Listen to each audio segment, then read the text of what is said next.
Hello, everybody, and welcome back to the AEW Modcast review show.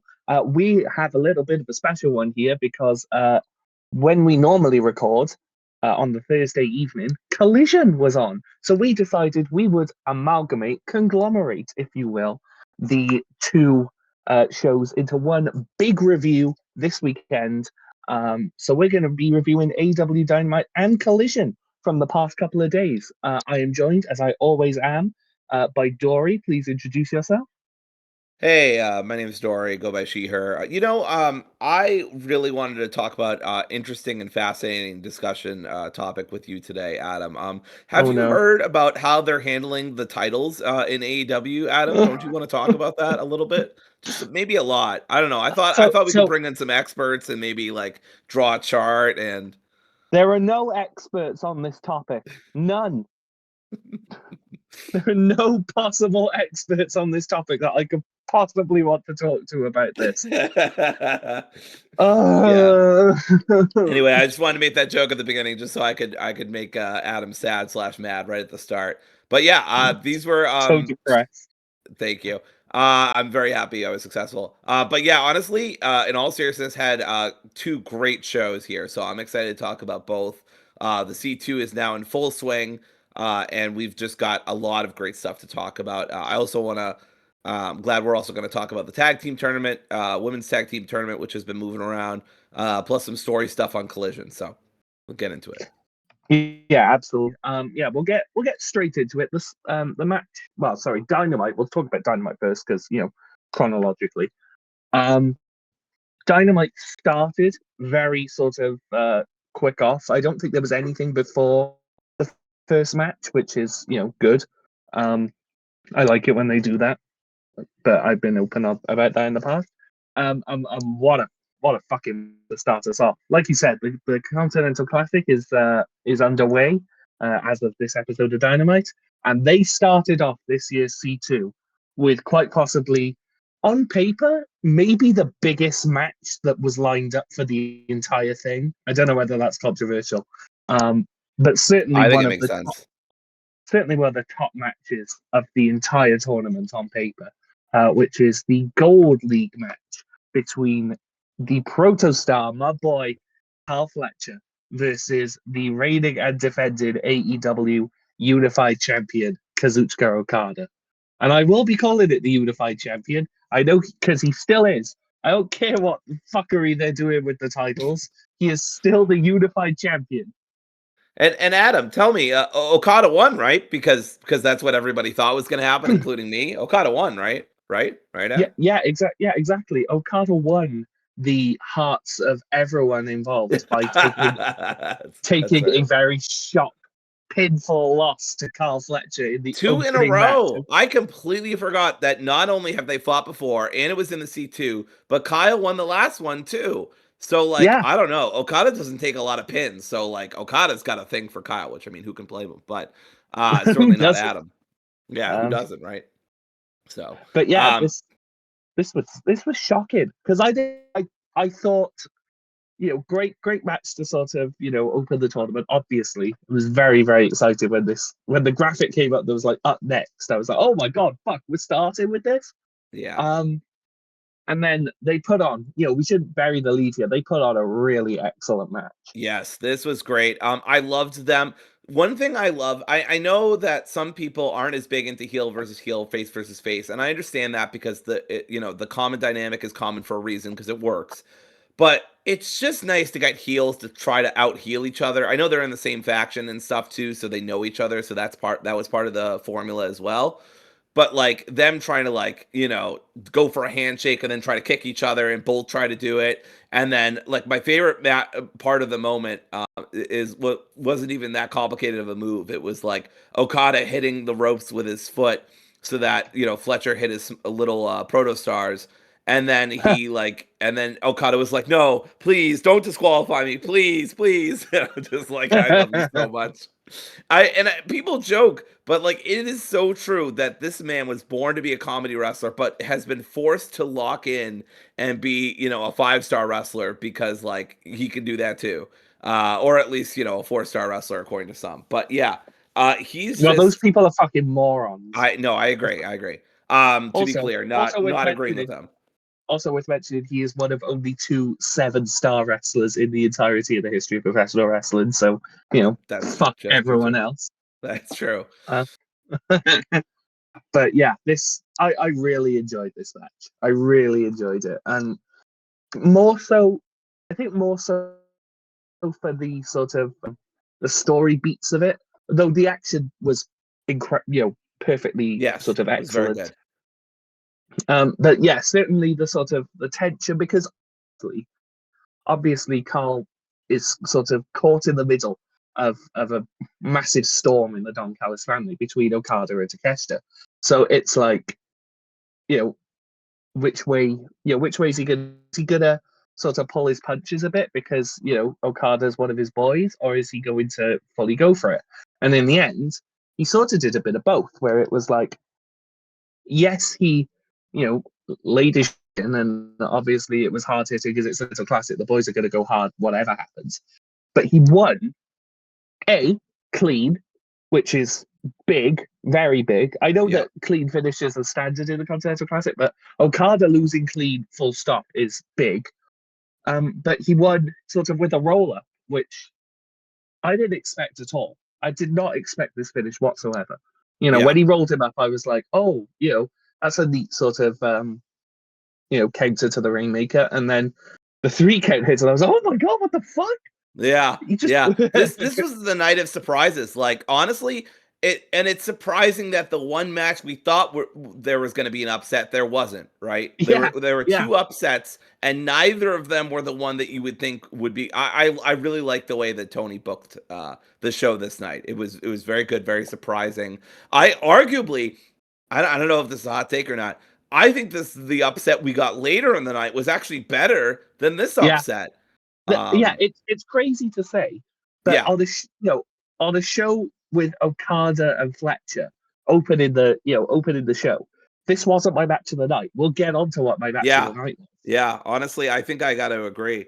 But yeah, I want to talk about one part of the match I really loved, where they just, and like you said, at one point Fletcher's like, nah, fuck this, and so they just go at each other. They do massive like punches and elbows and kicks to each other, and then Okada hits a drop kick, goes for a Rainmaker. Fletcher turns into a Michinoku driver, and it's Oh, just that was like right before they hit the 5 minute mark. It was just there yeah, were some because excellent moments in this match. at the start of the match, it was building very much like your sort of quintessential Kazuchika Okada match, where the first sort of 5-6 minutes are very sort of feeling each other out. They did the whole what Okada loves to do, where he goes for the punch and then sort of taps them lightly on the chest, like, "Oh, you're good." That sort of thing. You feeling each other out, slowly building the tension. And then it's about, like you say, the sort of 12-13 minute mark, they just decide, okay, here we go. We're going to fucking go for it. And some of the sequences were sublime because these two are some of the best in the world. Like you say, the 5 minute mark. At the 5 minute mark, I thought, oh, okay, that's a draw then. Not Yeah, remembering from last year that they do the 5 call for every single match. But I've just been conditioned to like, oh, I hear a time call, it's probably going to a draw. yep, Um, yep. but yeah, they did it very, very well. In making you believe. You were conditioned to believe, oh well, that's going to be the finish there because they did X, X, and Y, and then it wasn't. It was a pure shock victory that I'm Yeah. not sure anyone And I really kept foresaw. biting on Okada hitting that Rainmaker too. Like every time he's going Yeah, for him, like, all right, well, this is gonna be the time he hits and Fletcher's gonna be down, that's gonna be it. yeah, because it's again, as someone who has seen God knows how many Okada matches in my life, it is it's an excellent formula. Don't get me wrong. I'm not saying it's formulaic as a bad thing, but it is a very sort of typecast formula of Okada matches that he keeps teasing the Rainmaker, and then eventually he hits it. And usually that's the end of the match, but sometimes, someone kicks out and then we go sort of another 15 minutes, thinking of like the Omega matches and stuff like that. Right, right, right. But that is very much the sort of formula of Okada keeps teasing the Rainmaker. People find creative ways to get out of it, but eventually they can't. He hits the Rainmaker 1, 2, 3. And in that sense, the Rainmaker is a very protected finisher, right? So when people do kick out of it, it's like a big deal, and Yes. that you're in for something special. So I was fully expecting, like you say, eventually the odds would, the Kyle would get worn down by Okada, he'd hit the Rainmaker, and that would be the finish. Or I believe he'd hit the Okada worked over the neck too, so when that did hit, it would be 1, 2, 3. Yeah. Or where, I thought maybe he'd build it up, hit the Rainmaker, 1, 2, bell rings, time limit draw. That sort of thing. Yeah. But no, like we keep saying, Kyle Fletcher just won, and he won clean, and I love that. Yeah, this was a really great match. Same with Adam, though. Probably not my match of the night. We'll get to that later. Yeah, but still an excellent match. Yes, still really good. They shook hands after the match. Okada sort of almost as like a tick. Yeah, they did a little fake out. But no, they're still boys for now. I don't know how much that'll change when Okada and Takeshita finally pull the trigger and one of them leaves. But we'll see. There was a backstage promo involving Kenny Omega, it's always nice to see him. This was heartwarming because I'm a sucker for elite melodrama. Yeah, what can I say?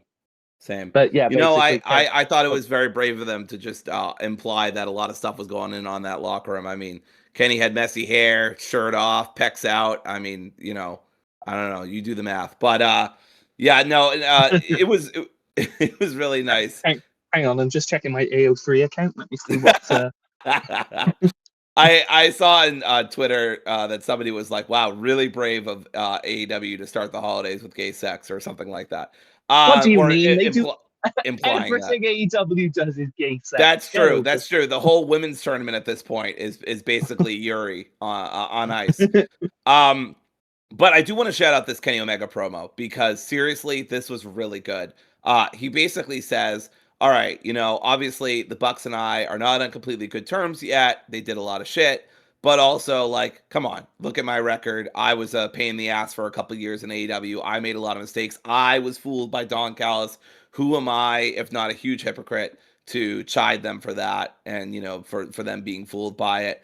And, Kenny closes the door after talking to Lexi. And then the Bucks come out. And they're like, hey, what's up? And then Lexi's just like, what the fuck?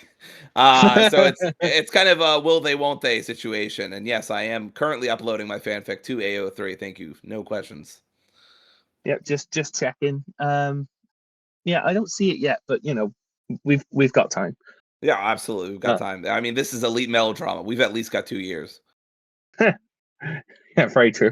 And I say that as someone who loves elite melodrama, by the way. I mean, who doesn't? It's miserable people. It's the foundation on which the company was built. Let's be real. It's always going to be there as long as the elite are there. They're going to have elite drama, and you got to have to wait for them to fucking retire, and then then it'll be gone, I guess. But hopefully somebody just passes. Hopefully Speedball just randomly does some fucking drama with Kevin Knight or some shit. I don't know. Yeah, I mean, somebody takes up the mantle. I'd love that. Imagine Speedball in the elite. Oh, yes, please. Anyway, so yeah, after your sort of advertising break, following that, there was a highlight package for the TNT title match between Kyle Fletcher and Mark Briscoe in Full Gear. Which was great, phenomenal match. Check it out if you haven't. We talked about it sort of last week, or earlier this week. I don't know. Time is a flat circle. But yeah, after that, there was a sort of post-match interview that they showed on Dynamite with Mark Briscoe. A very big sort of tear-jerker a promo here, just to talk about how his family, and all the people that he sort of lost, obviously his brother and stuff like that. He didn't know whether he wanted to carry on, but after all the loss and the disappointment that he'd suffered, but eventually, he found his family would sort of buoyed him up, the conglomeration, his work family, and basically just ran off everyone that has supported him and said, this is for you. held up the TNT Championship, and someone was obviously cutting onions in my house because it was emotional. Yeah, this was really nice. Just a feel good babyface promo. You know, I did some stock in like who's the champion and who's not the champion at this point. And it was, I mean, Mark is basically one of the few babyface champions at this point. I mean, Joe is obviously the world champ, Mercedes is TBS. Obviously you have Stat, who's the women's world champ. But the trios are also taken up by the Ops. And the tags are now taken by FTR. So I mean, a lot more heels than baby faces. Mark's kind of on his own island right now in terms of that. Yeah. I mean, it's an interesting sort of situation for the division as a whole. I think where it's like, Mark's the champion now, and you sort of feel like he's not in the C2, so you sort of feel like, right, he needs a big challenger. We'll get onto who his first challenger is in a bit. Spoiler alert: I believe it's Danny Garcia. If I'm not mistaken. Right. Yeah. And that seems what it's going to be. Yeah. I don't know whether they stretch that out until sort of World's End. I doubt it. It would not surprise me if like they do that. I don't know, maybe in Cardiff. I'm just saying, which I would not be mad about because they're both very good wrestlers. But you always sort of have to look at the scope of the division whenever you go from a heel champion to a babyface champion, and a lot of the heels in AEW are locked up in factions, whether it's the Death Riders, whether it's the Don Callis family, whether it's like, I don't know, who am I missing? LFI? Yeah, LFI, that's a good one. The Ops? Of course, the fucking Ops, yeah. So it's very much a case of, is this going to be a vehicle for sort of a stable versus stable feud, or is Mark Briscoe going to be some sort of journeyman, accept all comers champion? Yeah. I don't know which way they're going to go with it, but I feel confident in whatever Mark Briscoe is placed to do, because he has this emotional sort of density and core to him that I think it's not unique by any means in sort of wrestling nowadays, but it does harken back to your sort of Dusty Rhodes, Mick Foley, sort of working man, emotional heartbeat of the company. Yeah, for sure. That's why I think putting the belt on him is such a wonderful idea, because not only does it guarantee that he has, some reason to fight a lot of people, but also it means that he could sort of position himself as the sort of the face of the more emotional, sort of character driven heart of the company. So we'll see how they sort of they deal with it. But I'm very excited to see what they do. Sorry, that was a bit of a ramble, but no, it's fine. It's fine. Yeah, I'm interested to see what they do too. I think they can do a they could do a like a big tease with some Death Rider interference and stuff, making it seem like Danny might win, but Mark Briscoe gets a conglomeration on his side. Or you could just do a straight up match too, because it's C2 season. And obviously the C2 rules don't apply to every match, but you could, in the spirit of the season, so to speak, you could do that. Yeah, absolutely. Anyway, yeah, we should probably move on because we have a lot of matches to talk about. So the next match on the card was the semi-finals of the AEW Women's World Tag Team Tournament. I got a rant about this. The Sisters of Sin versus the Babes of Wrath. Yes, I and it's not about Julia. Surprised. It's actually not about the moonsault. Oh, okay. I'm surprised, but yes, I will let you know. I mean, it's.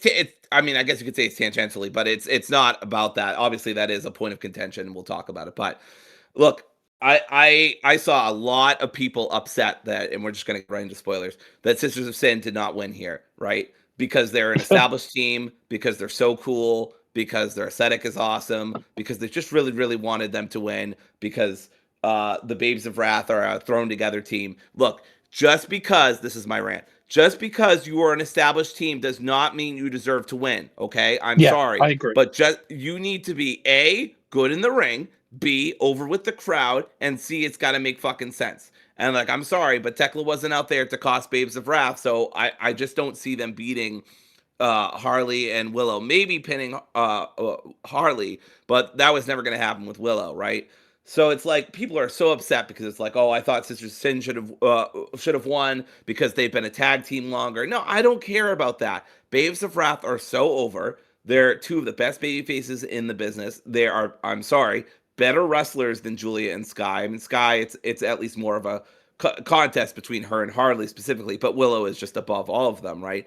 I don't want it to be that kind of competition, but when people are like, well, why did they win or why did they lose? I'm like, look at who the better wrestlers are. Look who's more over. Like, even if it ends up being Tony and Mina versus Babes of Wrath, Loveless Time Bombs, whatever, versus Babes of Wrath, that's going to be sensational. Everyone is going to be off their feet. Everyone is going to be excited for that. Yes, it's babyface versus babyface, but it's arguably four of the biggest babyfaces in the company. Plus, I mean, there's a lot of live show charisma going on right there. So I mean, that's worth mentioning too.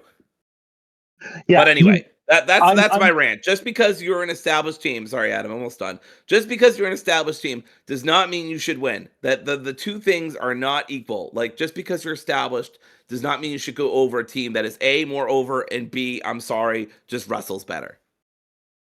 Yeah, I'm in complete and utter agreement with you. You cannot reward people just for the sort of length of time they've been doing it. You know what I mean? You cannot turn around and be like, well, these two are really sort of over and they're really good wrestlers and they team well together and blah blah blah blah blah. But they were here first, and so they have to do it. It's a bit. This is such an awful analogy, and it's political. So I'm going to wade into some dangerous territory here. But it reminds me a bit of like 2015, 2016, when you would have people being like, Hillary Clinton deserves the Democratic nomination because it's her turn. She's been waiting for so long, it's her turn. And it's like, okay, that argument is bullshit because what is she, does she deserve it?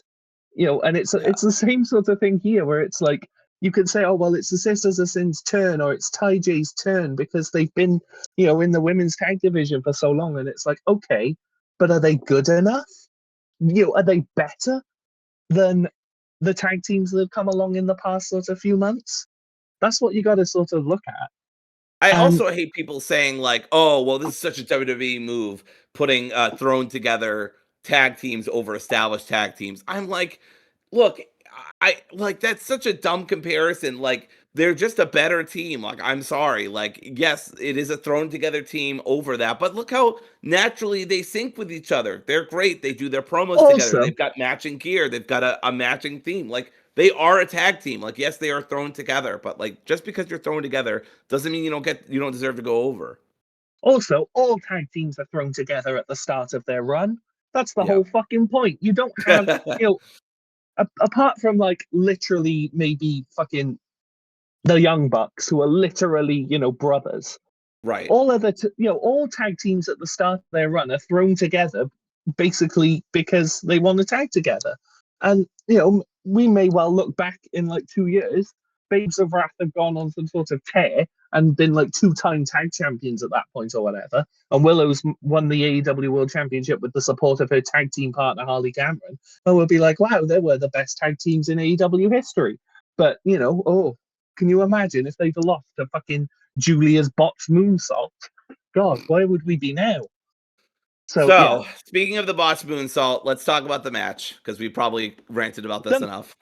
Yeah, I mean the match is almost beside the point, really. Yeah. Where it's like it was an okay match.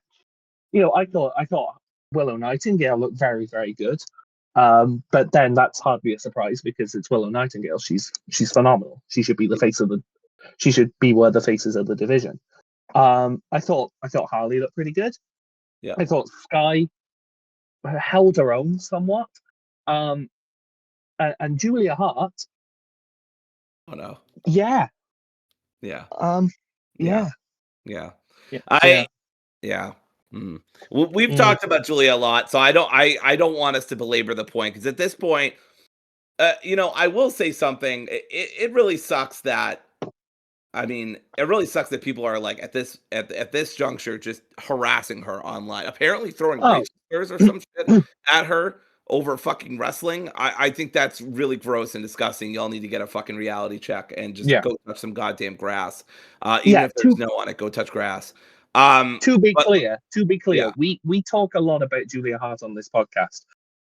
But in absolute, if you are one of those people that is taking it, to her personally and harassing her or whatever, just do me a favor, run the blade, go along the tracks, not across. That's a rookie mistake.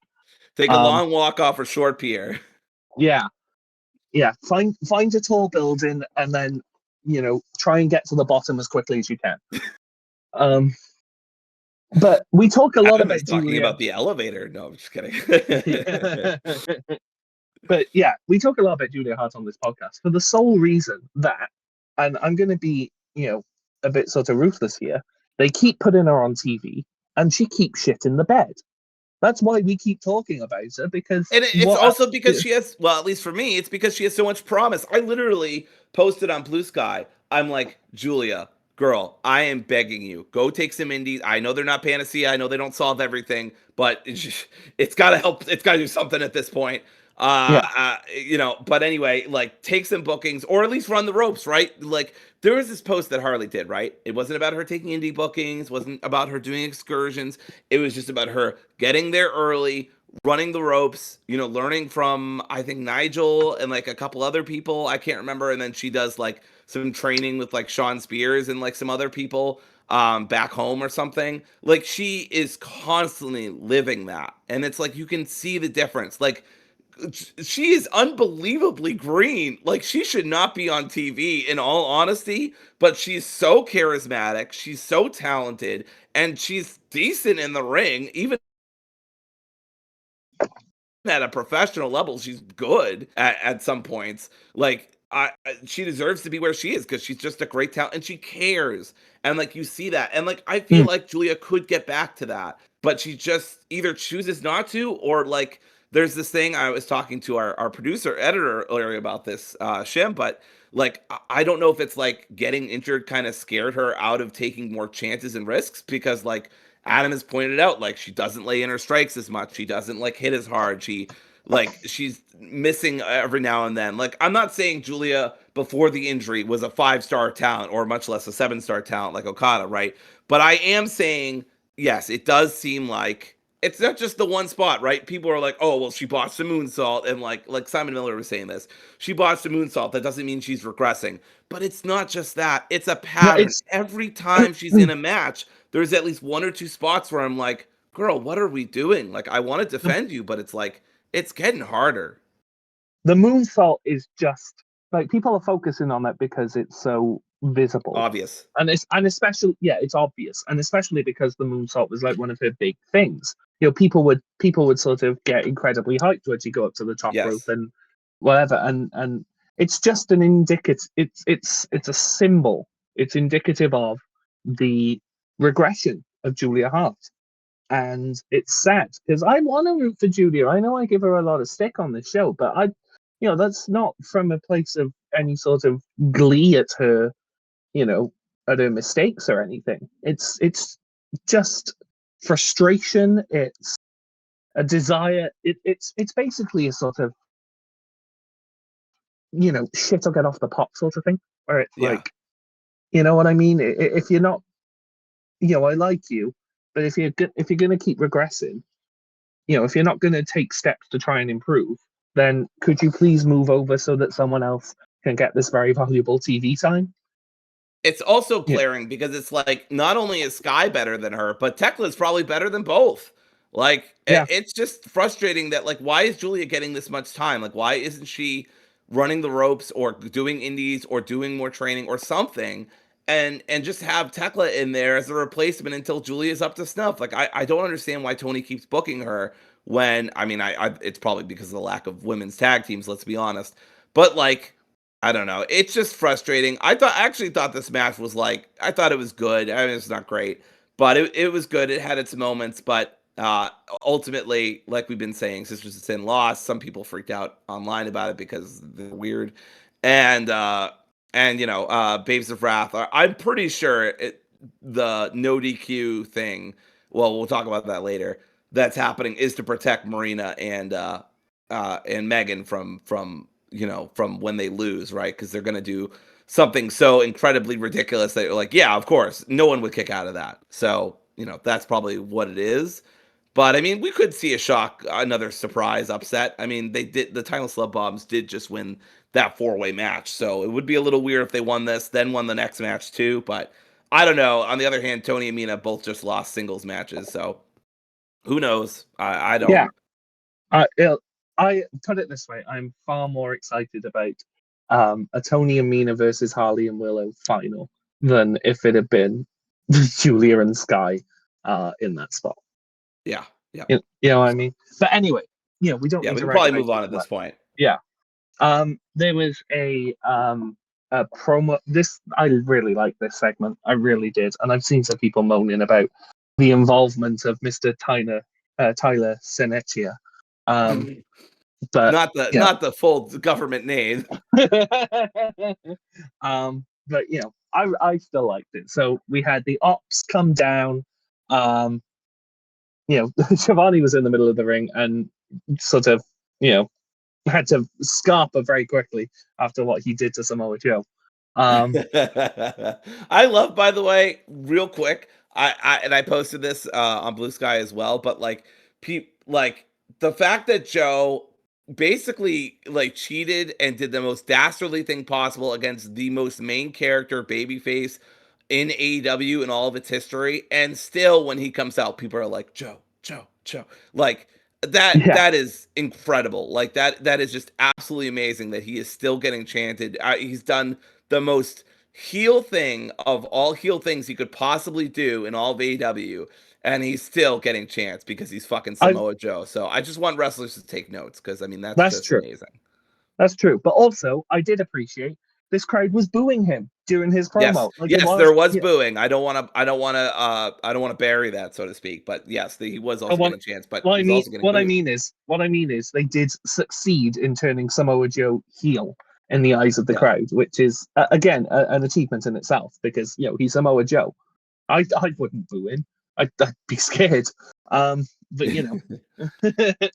but they sort of they started to talk. They cut to backstage. There's a car pulls up. Swerve Strickland gets out of it looking like $1 trillion as he's walking towards the camera. Hangman Page comes from around the corner to join him, chain in hand.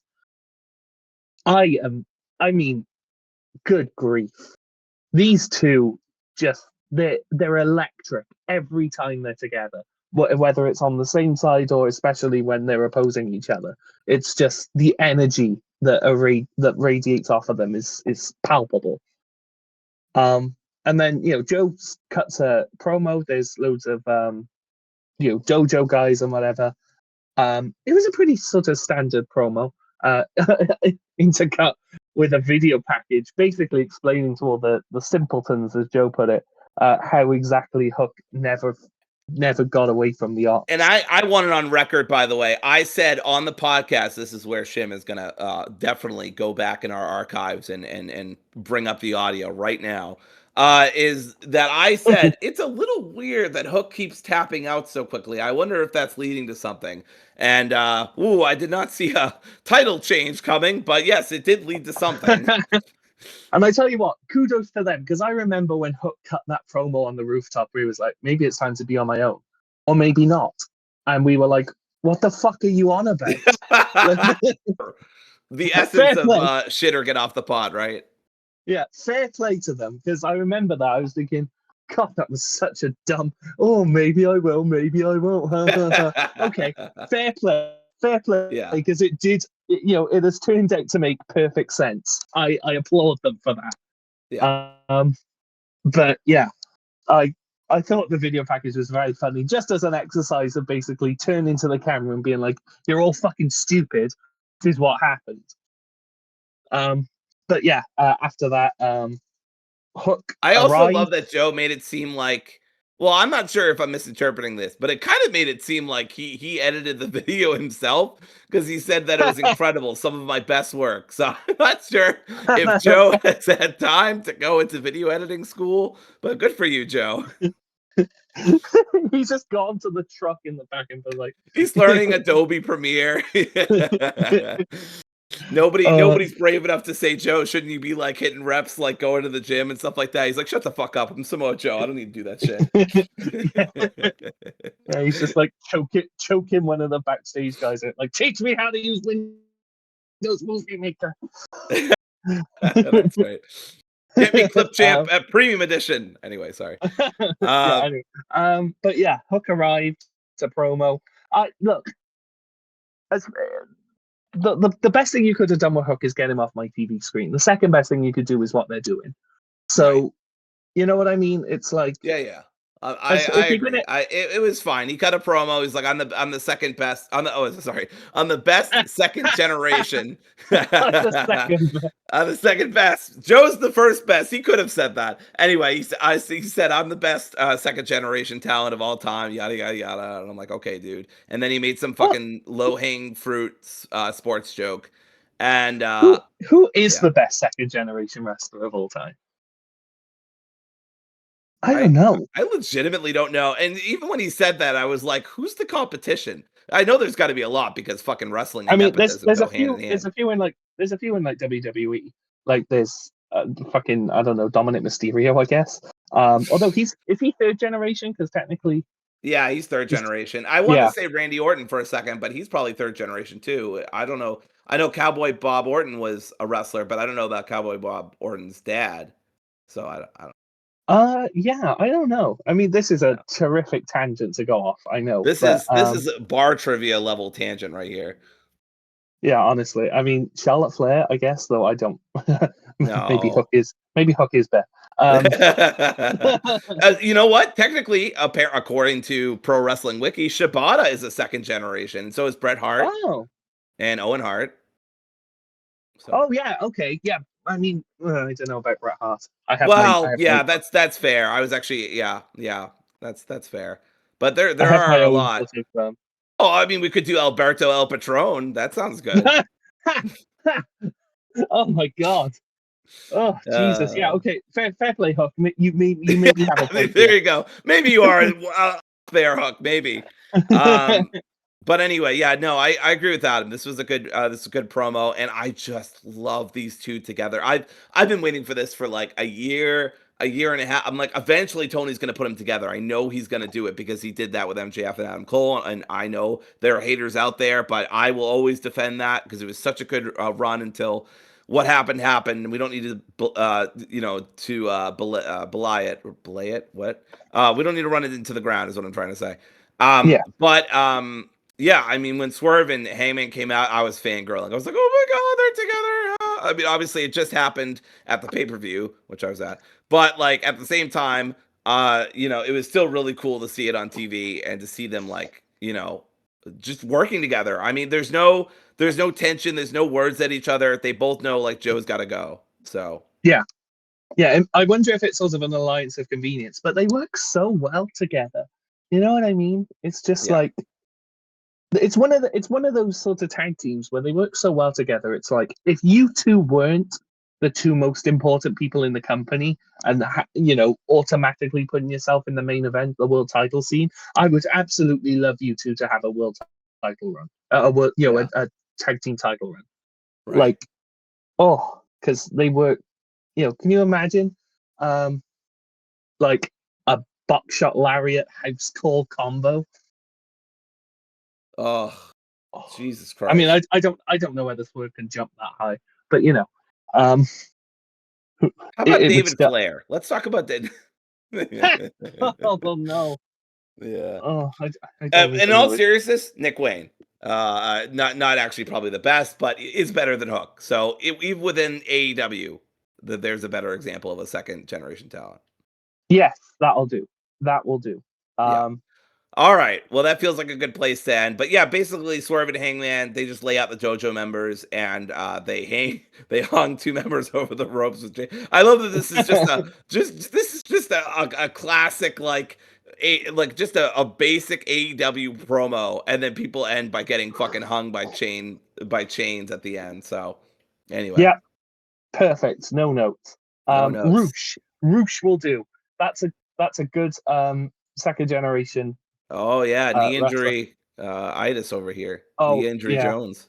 Yeah. or Dean Malenko. Dean Malenko is also an acceptable answer. Yeah.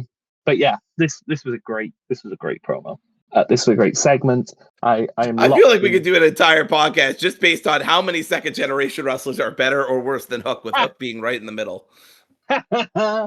Oh, I mean, yeah. Let's just fuck it. Who needs to review Dynamite? You all watch Dynamite. Fuck off. Yeah, it's not like one of us has to go at a certain time. Yeah. So we'll move on. We'll move on because otherwise we will be here all day. We will legitimately just do that. So let's not do that. Yes. There was a John Moxley promo backstage before his match with Masquerade where he did the whole classic, trying to hype up the Death Riders. Like, oh well, he's the playoffs are about to start. We're sort of in the regular season. Blah blah blah. Let's fucking go. And all the rest of the Death Riders are looking like we got to kill this guy, man. Yeah, he's lost. He's lost the plot. Yeah, absolutely. It's so good. I would watch the promo and I was like, oh my God. And then I showed it to Kim. I was like, don't look at Mox. Don't even listen to what he's saying. Just look at the eyes of the Death Riders, all of them behind him, their arms crossed or they're side eyeing him, and he's just completely. I'm like, they're gonna fucking murder him. It's such good acting as well because I know it's nice and subtle. Like you can pick up on it if you're paying attention and but there I think that there are at least a small contingent of people who like maybe even haven't caught on or don't want to catch on. But yeah, I mean that's basically John. Yeah, pretty much. He's we love a delusional heel. Absolutely. But anyway, yeah, we should talk about the match that followed it. John Mox, another sort of Continental Classic match in the Blue League. Kicking off the Blue League, John Moxley versus Masquerade. And in some ways, we mentioned that this was the match that we thought would be the shock victory. In some ways, it almost morphed back around to being like the fact that spoilers, I mean, not spoilers because we're talking about it, but not to bury the lead, John Moxley won. And it was almost like that was a shock victory in and of itself. I think because so many people have worked themselves into thinking, oh, well, John Moxley's, he's on a sort of death spiral. He's losing every match. He's tapping out, whatever. He loses here to Dorado and it just adds fuel to the fire in terms of the Death Riders, being fed up with him. So the fact that he won almost sort of looped back around to being a shock victory in itself, I think. Yeah, I agree with that. I think that's a great point. I was a little conflicted. Some people were like, it would be cowardly for them to not do 0-5 for Mox. Other people was like, no, that's too goofy. That's not serious enough. It should be more nuanced. I'm kind of like, I don't give a shit what they do. Like, I think either one of these choices, the more nuance or the extreme of, him going 0-5, I think those are both great stories to tell. And I think either one are worth telling.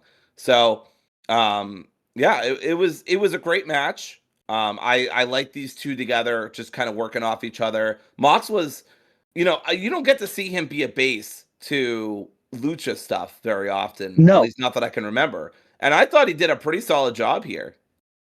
Yeah, absolutely. And I mentioned this. I mentioned this when the brackets for the C2 were announced, a couple of days ago, where I basically said that the match that I was almost most looking forward to, despite all the massive names and the sort of, big one-on-one first-time matchups or whatever, one of the matches I was most looking forward to was Claudio Castagnoli versus Masquerade, because I love the dynamic of having an incredibly sort of dynamic, high-flying luchador, and then the guy who can play a really good bass, to flip off and sort of work off of that sort of dynamic. So that was the Where is match. El Gringo Loco when we need him most? Very, very true. I mean, he's still working Ring of Honor, right? No, I think so every now and then. But yeah, Mox did such a great job. One of my favorite parts was when he did a tope himself, and I'm like, what the fuck? And he almost killed himself doing that. Do you remember that?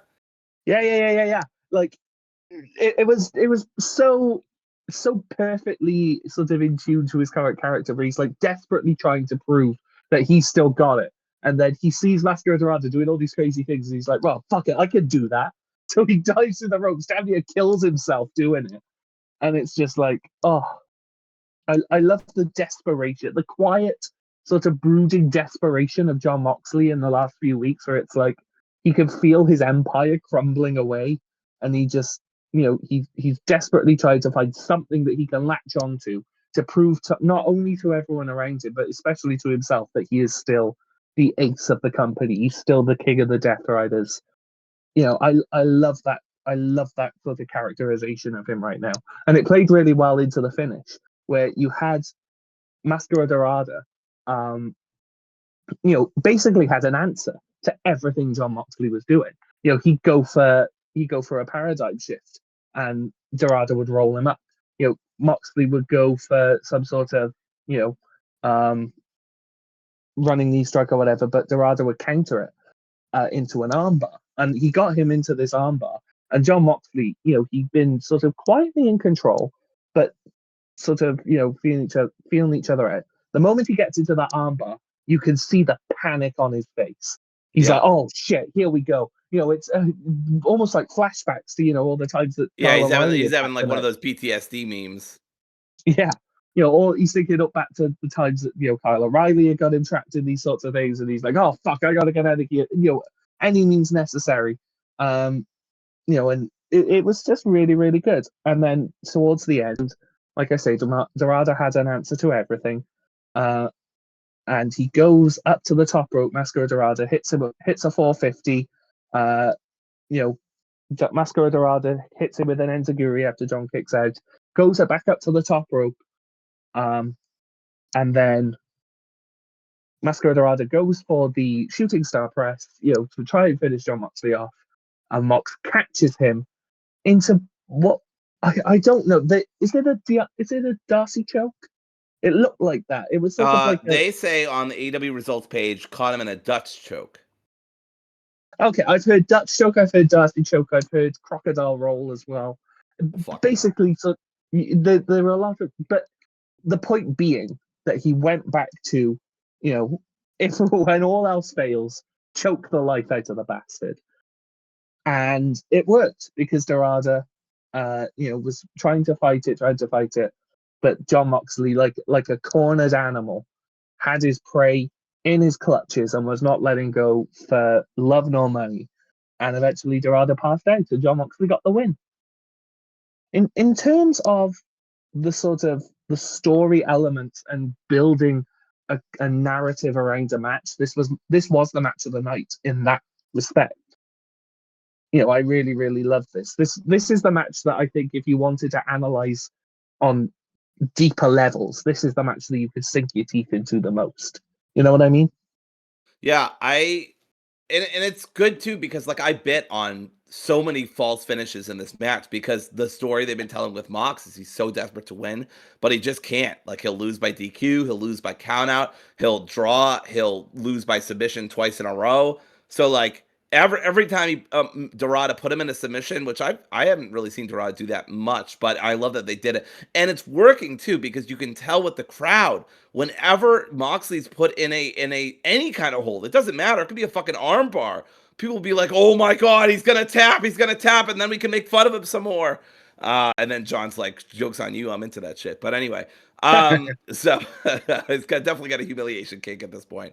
Anyway, it was a great match, and eventually, yeah, like we've been saying, Moxley caught Dorada off the shooting star press, goes into the Dutch choke, and makes Dorada pass that. But I mean, after that match, I mean, how, quote unquote, I mean, maybe he really was, I don't know, but how I think he was working, but how gassed Moxley looked just from beating Dorada who has almost no wins in AEW and almost never wins in general. Doesn't always take the pin, but almost never wins, right? I know he did just win on Full Gear, but that was a trios match. I'm talking about singles.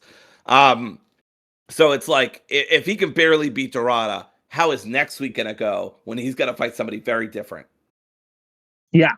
It's what was I going to say? Yeah. So they announced after sort of, later on in the show that the match next week, because the Continental Classic keeps rolling on, they're announcing matches week on week for, the various shows. Next week, and I'm shocked because I would have put money on this being Moxley's final match in the C2. Yep. But next week is Jon Moxley versus Claudio Castagnoli. I'm shocked. I don't know where they're going to go with this, but I am locked the fuck in because this is the match. When the Blue League especially was sort of announced and finalized, the match that everyone honed in on was, it's going to be Mox and Claudio at some point. So running it in week 2 of the C2 it's bold as hell. I don't know where they go with it, but yeah, fascinating. Yeah, I'm very curious where this goes. Does Claudio squash him? Do they do the finger poke of doom? Please do the finger poke of doom. It would be so funny. It would be funny for 5 seconds, and then I would get tired of all the fucking discourse. But in those 5 seconds, I would be living. But yeah, I don't know what they do. Like, I legitimately I also thought this would be like the finals, or it would be the last match that Moxley does, and he just gets squashed by Claudio. But I don't know, where are they going with this? So I'm very interested, and I hope whatever Tony's cooking here, it's going to be good. But he's cooking something. Yeah, absolutely. And speaking of cooking something, post match, Marina Shafir, comes down to sort of check on John after the match, and who should make her, her triumphant entrance, but timeless Toni Storm, and she she cut a promo that is just so incredibly Tony. First of all, Jon Moxley has terrorized the entirety of AEW for over a year at this point. He's been the big bad evil guy, the king of the Death Riders. She just comes on and goes, Johnny. This was so good. And then I loved when they announced the intergender death match between Tony and Moxley. Oh, I'm sorry, that was in my dreams. God, do I wish they would do that so badly. Everyone on the internet fucking wants that. You could main event a pay-per-view with that. God, couldn't you? I saw people saying, and it's true, this is the first time that the two aces of the company have interacted on television. That's true. And I love John was so losing it the whole promo. Like he kept hiding behind Marina. I think to play up to his character that he's a shriveling heel. But also that I think he was just dying. He was laughing. No, yeah, there were numerous. If you watch the promo back, there are loads of times where Jon Moxley has to turn away from the camera because he's corpsing himself. Yep, so good. But yeah, she sort of I love that. Despite your love of cargo pants, I really like you, Johnny. I also like cargo pants. Heck you, Tony. I mean they're very useful. They're very useful. Okay. Are they though? Sorry, I'm very catty about this sort of thing. But yeah, I see that. But yeah, she cuts a promo with I can't do it justice. It's one of those things you just gotta go and watch. But yeah, she taunts good old Johnny Boy, but then turns her attention to Marina Shafir for the sort of meat and substance of the promo, and basically says that after all you did to Mina and me, I haven't slept for four days thinking of the stipulation, and I turned to my lovely Mina in bed and realized I haven't got her anything for Christmas. So I'm going to get her the heads of 2 slop tarts on a silver platter. And next Wednesday, It's going to be no countouts, no disqualifications, blah blah blah. A holiday death match. She's the immediate thought after that. I was like, oh, holiday death match. So it's going to be like Christmas themed death match. The first thought that went through my head was, oh, she's going to bring like glass baubles and like, because glass is her thing more than it is like fucking Darby Allin or Jack Perry at this point. She loves the glass. Can we talk about something for a second about this segment? Can we? I'm gonna get really close to the microphone. Can we talk about when Mina came out? Because I mean, just very respectfully, when Mina came out, holy cow! Okay, that's all I had to say. I mean, holy tremendous, shit, dude. tremendous. When Mina came out, I was like, God damn, holy shit! Tremendous live show charisma. Endless live show charisma. But yes, this was a great segment. And Mina was amazing too. She did a lot. This was just good. I'm a little disappointed that Tony hadn't gotten her anything for Christmas up until that point, but I'm glad she made it up to Mina. Thought that was very nice of her. This will be sensational. Like I said before, I think it's a way, and this is not a unique take. I'm taking this from Simon Miller, but I think it's a way to protect Marina and Megan, so that they take a huge bump, and then everyone's like, yeah, okay, nobody would kick out of that. Makes total sense.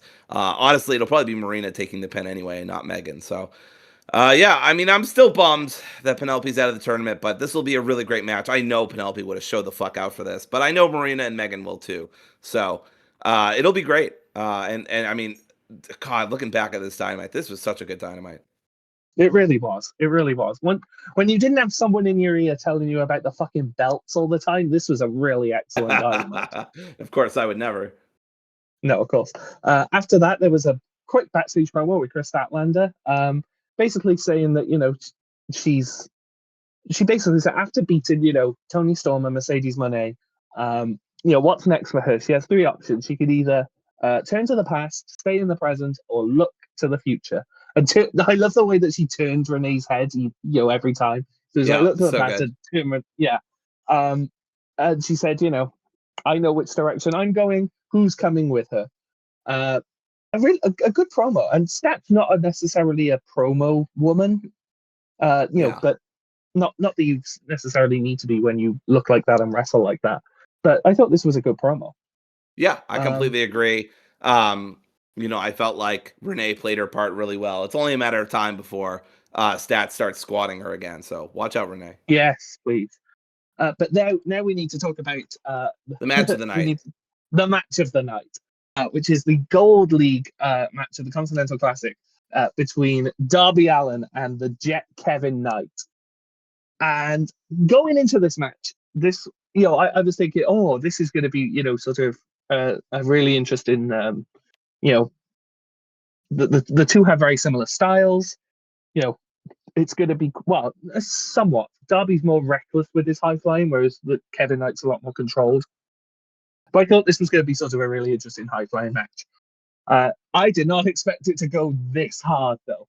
This was absolutely fantastic by both men, but especially Kevin Knight. This was an absolute star-making performance by Kevin Knight. I remember one of our friends of the show saying that this tournament was going to be a show-out moment for Kevin Knight. Holy cow! Props to that person, because not that I ever doubted them, but that they were completely 200% right. Kevin looked like $1 million, trillion, billion fucking dollars here. That coast to coast he did. I know we probably don't want to mention his name here, but man, that brought me back to like prime Shane McMahon days when like he could do that too. Like, or if you want, like Rob Van Dam, when he would do that. But, like, there's not many people who did the coast to coast, but yeah.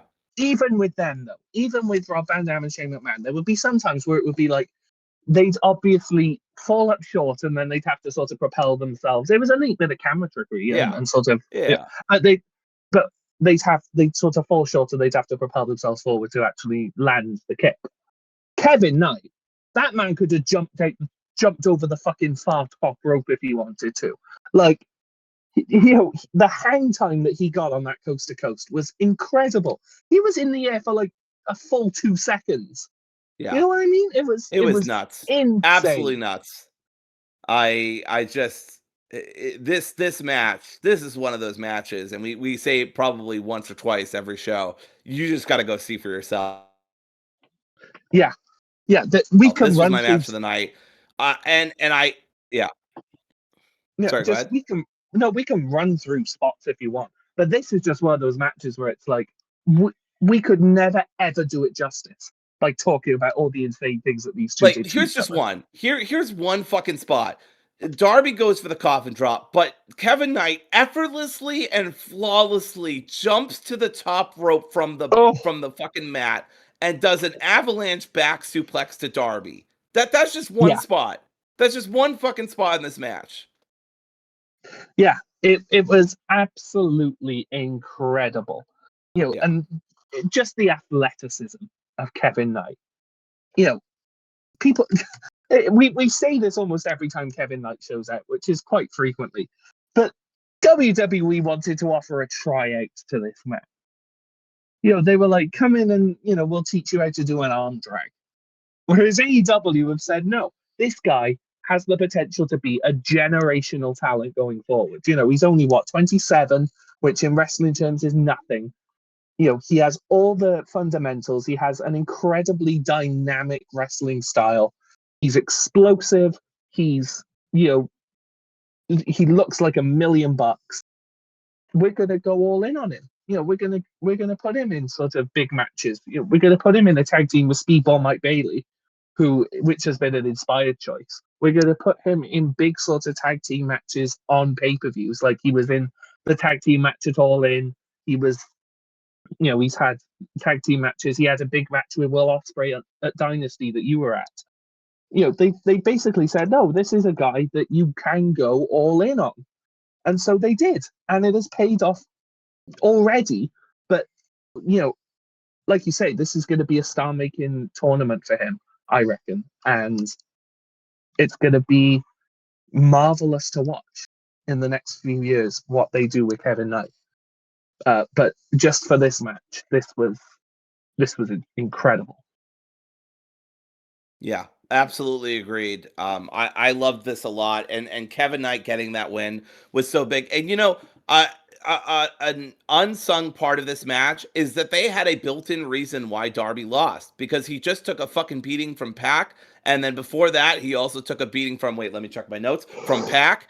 And so he was he was just completely bandaged up, all fucked up. Excalibur must have said it 2 different times at least, that is like Darby is not 100%. So we built in, not that Darby really needed, protecting booking wise, because I mean he's fucking Darby Allin at this point, but like, we built in a reason why Kevin would win. What was that?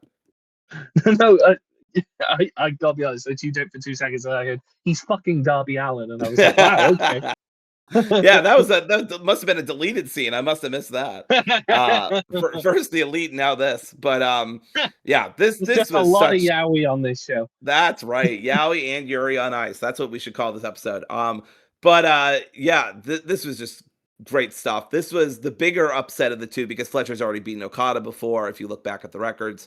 And it's more believable that he would beat him than Kevin would beat Dart. No offense to Kevin, but I mean, just Kevin's never really been positioned like that. So very interesting. I'm very curious what they're gonna do.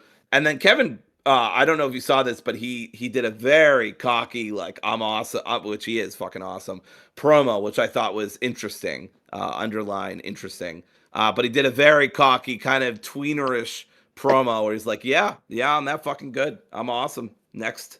Or, he didn't say that, but, basically that was the vibe. I mean, I don't mind that. I don't necessarily think that's a harbinger of a heel turn or whatever. I think I don't necessarily either. I just thought it was interesting. No, I know. I'm just gonna go off on this one. I think you can have baby faces that are like, yeah, I'm fucking incredible. I dare anyone to challenge me on that. I am one of the best. Yeah. Bryan Danielson, one of the best. I was just about to say. Bryan Danielson, one of the best promos he ever cut. I was in the building for, the go home show for All In. And the killer line there, he's the baby face of all baby faces, and he says to the crowd, I'm the best in the fucking world. And everyone was like, yeah, yes, you are. We love you for it. There's like a Bryan Danielson award. Yeah, like, you can have baby faces who know that they're one of the best in the world and don't try to hide it. Don't try to pretend to be humble about it. They're just like, Absolutely. yeah, beat me if you can. Survive if I let you. Yeah, okay. After that, if we're ready to move on, Eddie versus Shibata was announced. And we'll talk about that. And Eddie was like, you know what? He doesn't want to talk about Hook. He doesn't even want to cut a big promo. Thankfully, he could cut a big promo on Collision. So we'll talk about that in a little bit. Yeah. And we'll talk about that because I do want to talk about the whole thing with Eddie and Hook and how, I quite like the direction they've gone with that. But we'll talk about that in a bit. First, we need to talk about the Continental Classic, the main event of Dynamite, essentially. And it was an interesting main event because of the sort of 4 Continental Classic matches on the show, not that this was bad by any means, but I think this was probably the weakest match, the Continental Classic match on the show. I don't know how you feel about it. That it was the what? Continental Classic show on the it was the weakest. It was the weakest. Of the show. I just feel like at this point, Claudio and Orange have fought each other so much, or it feels like that anyway. I don't know. Yeah, I thought this was a great match. These two it's impossible for these two to have a bad match. But yeah, I just feel like I've seen it all before. They fought each other so much in trios match and tag matches and singles match. I just like it. I understand the idea of starting off with Fletcher versus Okada, but I feel like it could have been better if they had just. Do you know how many times Claudio and Orange Cassidy have in any combination of match, whether it's singles, trios, whatever? Do you know how many times they fought in AEW alone? 7. 13 times. 13, bro. Yep. But I was gonna say 10, and I was like, maybe that's too high. I'll do a happy medium between 5 and 10. 13, goddamn. But again, 13. These two are very talented, and like I don't mind seeing them fight, but it's just like I could do without it at this point. Dory, what? It has been 7 times in the past. What is that? 40 days. Jesus fucking Christ, dude. Somebody get Paul out of here. What's going on? What's going on?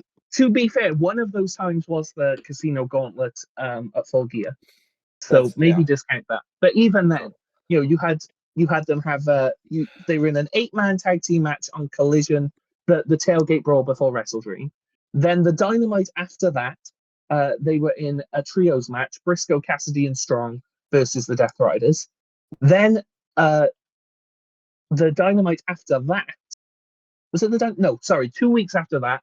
They had a singles match, Claudio versus Orange Cassidy. That was the advantage match for Blood and Guts. Right. Then the week after that, you did Blood and Guts. Then the Dynamite after that, you had Cassidy and Strong versus Moxley and Claudio. Just before the Dynamite before the pay-per-view. Then you had the Casino Gauntlet from the National Championship, and then the Dynamite after that, which is this Dynamite. They fought each other in a singles match. So I am very sympathetic to people who say we have seen this many, many fucking times. And you could get away with it when they have as good chemistry as they do, because they really do. But I do sort of think somewhat this was very much a match that I have seen. I'm glad. I will say this. I agree with you. I'm glad that they got this out of the way early in the tournament. That way we don't need to see it down the line and be like, okay, that's going to be a match we've seen many, many times now. Yes, I agree. Yeah. And it wasn't, like I keep saying, it was by no means a bad match, because I don't think. No, I thought it was a solid match, but it wasn't like main event Dynamite quality. No. But this match was very sort of paint by numbers, because I feel like if you've seen one of these matches, you've seen them all pretty much. And I am sympathetic to the argument that if you're going to keep doing this match, you do need to do something a bit sort of push the boat out a bit. But it was still a solid match. As expected, Claudio got the win. There were a couple of times where I thought maybe Cassidy would sort of shock him, but not really, because I think the story is so strong with Claudio at the moment that having Cassidy win here would have been very counterproductive. You can ask CMLL how strong it is with Claudio. Yeah. Spoilers. Avert your ears for the next sort of 10-15 seconds, If you don't want to know how CMLL Domingo Familiar, no, not Domingo, that's Viernes Espectacular went last night. 3, 2, 1. Claudio Castagnoli is the new CMLL World Heavyweight Champion. And he ended a 3+ year reign from, I believe, Gran Guerrero? Yeah, the tyranny of Gran Guerrero is over. A new tyranny shall begin. Yeah, pretty much. They are not.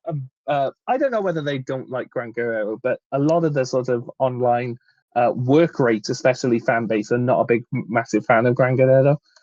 He's not, he's not a spectacular sort of wrestler that they're massive fans of.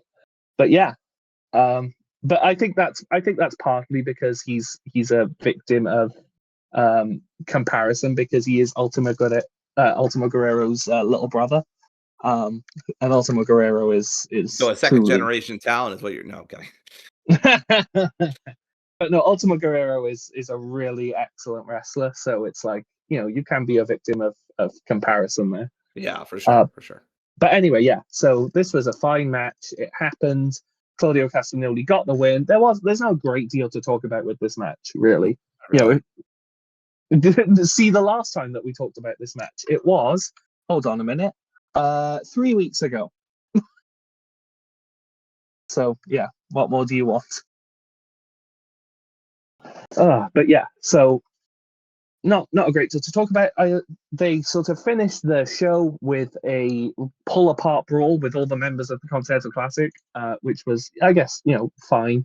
But I did really like Okada just stood at the top of the ramp like, I'm not getting involved in this. Fuck all of you. Yeah, this was a big brawl. I liked it. It's a classic AEW moment, but I enjoyed, the big, I don't know, big climactic battle. It kind of, for me, it kind of sets up in the long term the all-star match that they do every year, where the remaining people who didn't win the contest are kind of group up and then face the heels, and that's always an amazing match too, because Yeah, exactly. So, it was an effective way to close the show, I think. Like you said, very, very classic AEW. But then we shall chuppy across swiftly to, not 24 hours later, although for people in the arena, it was literally, like half an hour later, to AEW even Collision. As somebody who was just there for a double taping in Boston, even less, maybe like 15-20 minutes. Yeah, I mean, I've been to a double taping before as well. I can't remember how long they took. No, I think it's not long. I mean, they just flip over they just tear away one part, and then the collision part's there, and yada yada. Yeah. But yes, off to Collision. An interesting one that Excalibur was on the call for this, which is one of the first times that they've done. He was on the call. I'm not making that up, right? No, you're not making that up. He was definitely there. Yep. Yeah. Which I believe is the first time he's been on the call for Collision. Just probably a factor of a double taping, and perhaps because it was sort of around the time of Thanksgiving, they probably couldn't get certain people there or whatever, or just they couldn't get Mr. Family Man. Excalibur wanted to work Thursdays. But yeah, so starting off the Collision taping, a bold choice to start off with the match of the night. Which I don't think it's controversial to say this was the match of the night. I really, really love this match. This was the Gold League of the Continental Classic, featuring Pac versus Speedball Mike Bailey, which is one of those matches that sounds just absolutely too good to be true. Oh, I love Speedball. I really, really love Speedball. And I wonder whether you mentioned Kevin Knight and his sort of tweenerish promo. I don't necessarily want Jet Speed to break up. I don't. No, I don't either, to be clear. I think they're doing really good work. Yeah.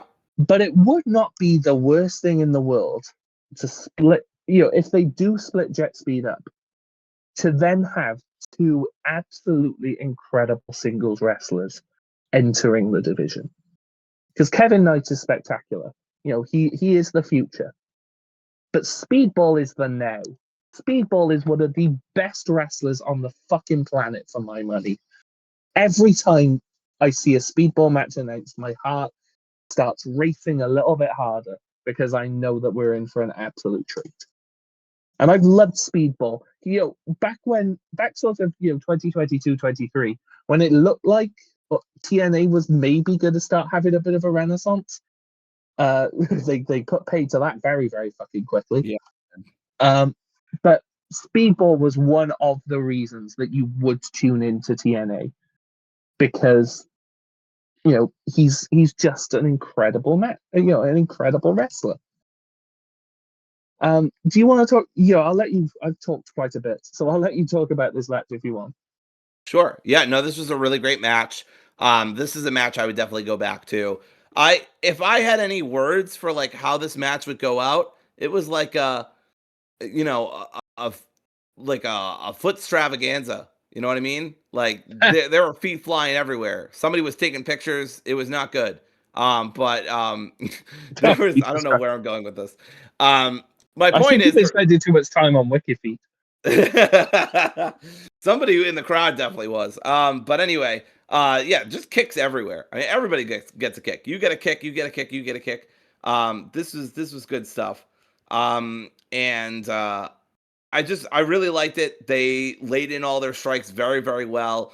Speedball did his high flying stuff. The crowd was behind Speedball as always. There was a lot of some classic wrestling holds from Pac, especially the submissions. Just some nasty, a nice belly to Bailey, so to speak, from Pac to Pac to Speedball. At one point from the top rope, some cool, fake ways. I mean, there's so much stuff in this match that happened. This was really good stuff. I love Pac's finisher. It's so simple. It's so dead simple, but I love it. Just him sprinting at the top of speed that he can go, Mach speed, and just clotheslining the hell out of people. It looks so good, but it's so simple, but it works. And especially when you have a guy like Speedball that could take just the most ludicrous bumps off of something like that. Sold it like absolute death. And yeah, I mean, it wasn't even the finish, which is crazy, because the finish was, Speedball went for the Ultimate Weapon and he missed. And I can't remember if Pac hit the clothesline then. I think he did, because I remember going, ooh, his knees, and then he was like stuck there for like a good 10 seconds, and then stood up, and then Pac whammed him.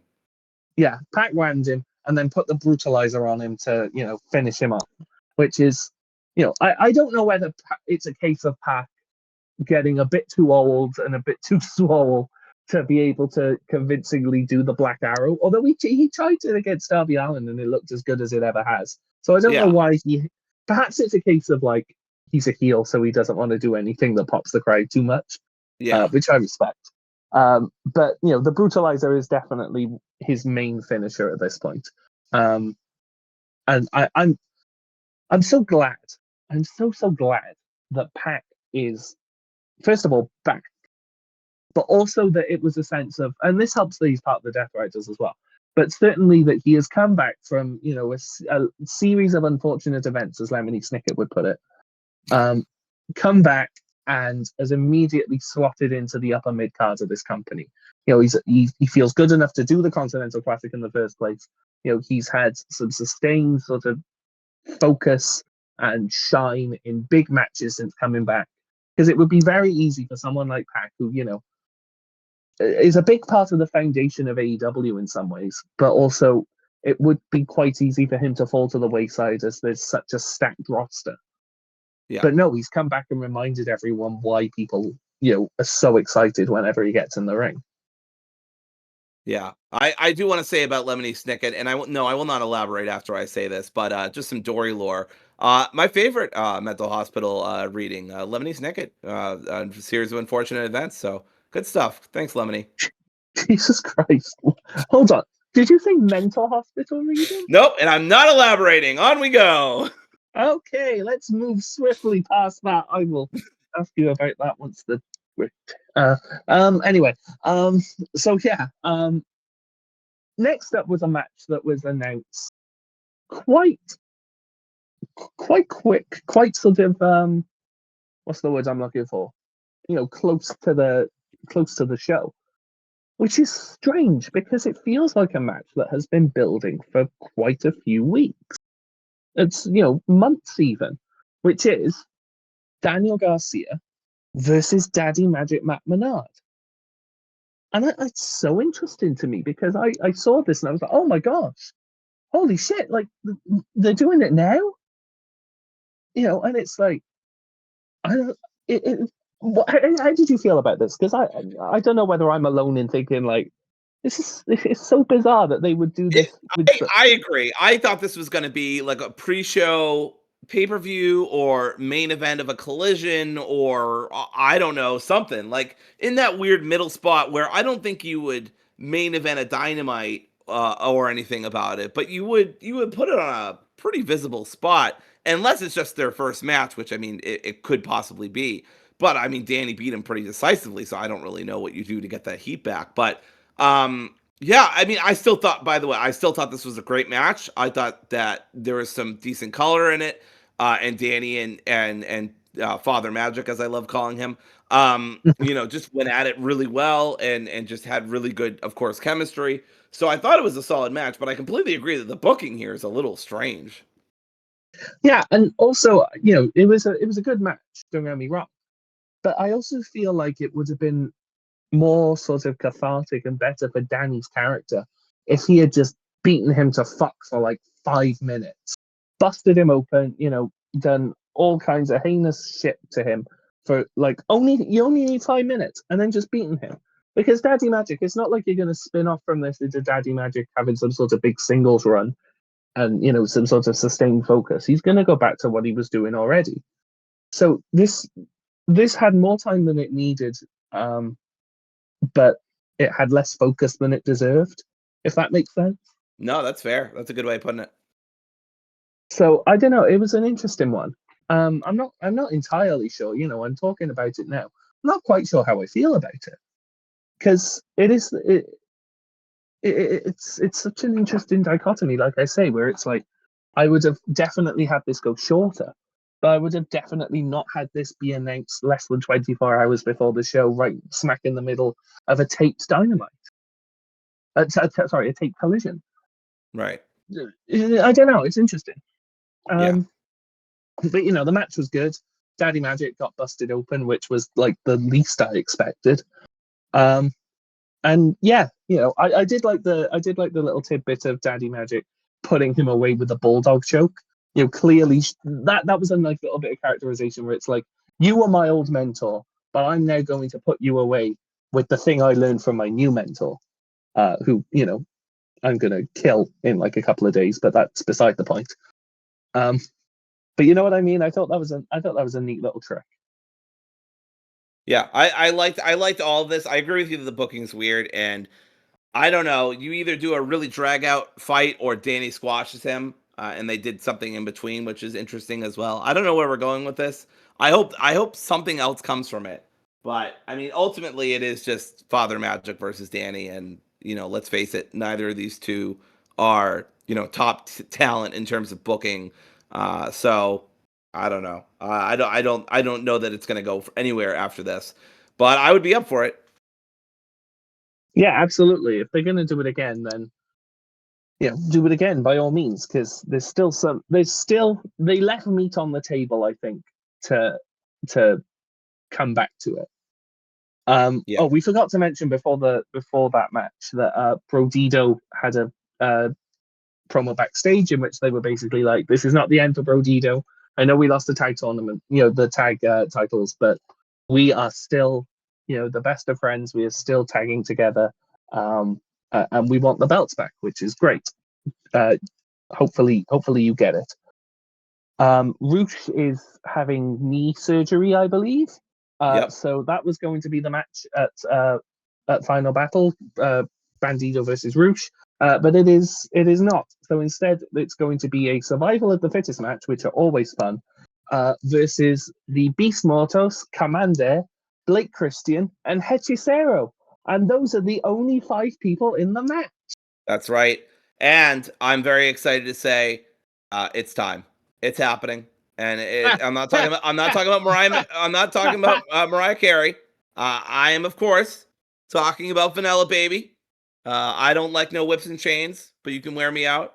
You can put your loving on me. Put your loving on me. It's time. Loving on me, baby. So unironically, I do actually enjoy that song. I don't know. I don't like it's the a very concept. it's a good song. It's a very good song. Yeah, It's in Madden 25, which I've been playing quite a bit of because A, I like American football, and B, I'm not paying ridiculous fucking money to EA to get their premium Game Pass so I can play the new one. So I guess I'll just go without Cam Ward.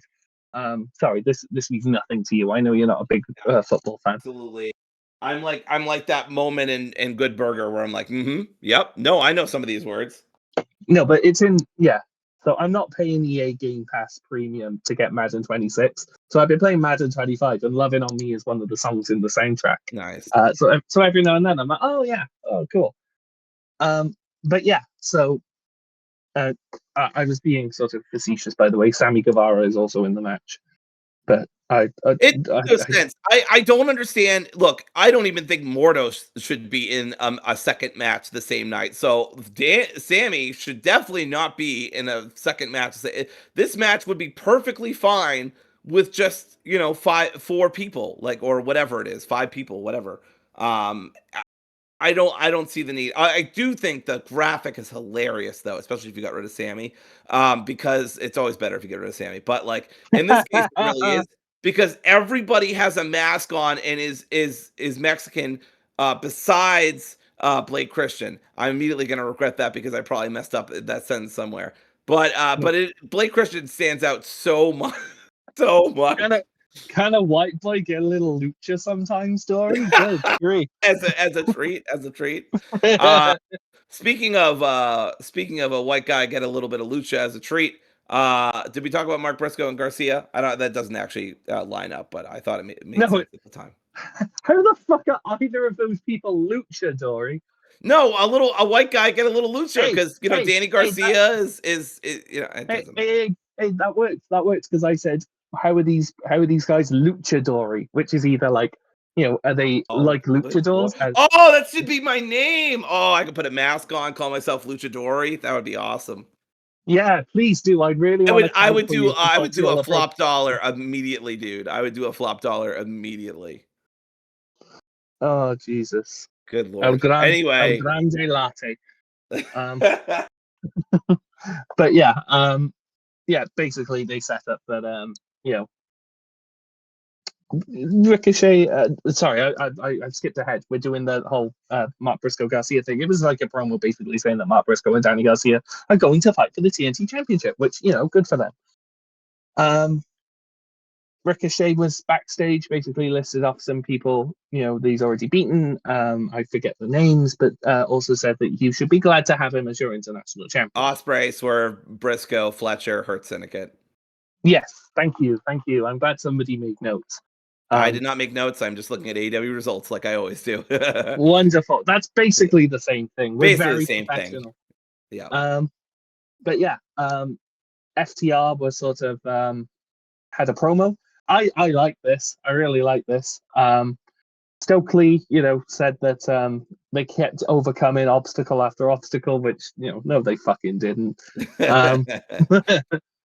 But yeah, they were sort of bragging. They got the tag team titles back, and the first challengers for FTR's tag team titles are the Bang Bang Gang of Austin Gunn and Juice Robinson. First of all, excellent choice for the first challengers, because it is a team that basically, nobody was going to take the belts off FTR in their first event. So you need a team that nobody really believes is going to win, but is going to have a really excellent match with them. You're going to get a couple sort of hope spots and whatever, and in the end is a team that FTR can beat. All characteristics of the Bang Bang Gang. And I love the fact that Juice Robinson has basically decided, yeah, Sirius really did not fucking work for me. So he has grown the beard out, he's more wacky, and the crowd love him for it. So I thought this was a really excellent segment. Yeah, I like this a lot. Obviously, they have that classic best 2 out of 3 falls match. I think it was different Yes. people involved, but I Yeah, think it was Jay and Juice as opposed to yeah.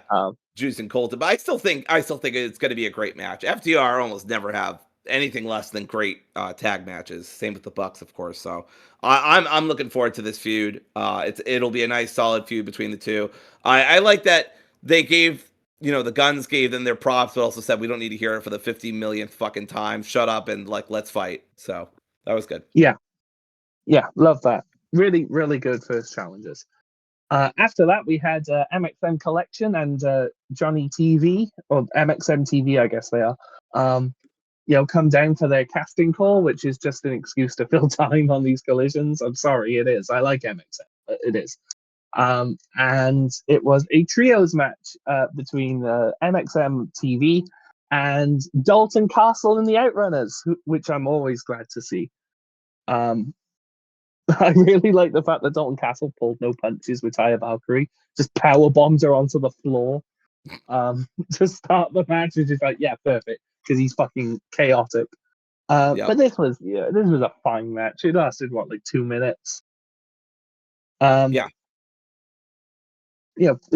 happened. It was good. I like to see the Outrunners. I think I still think they're cool. Dalton Castle, obviously, love Dalton Castle.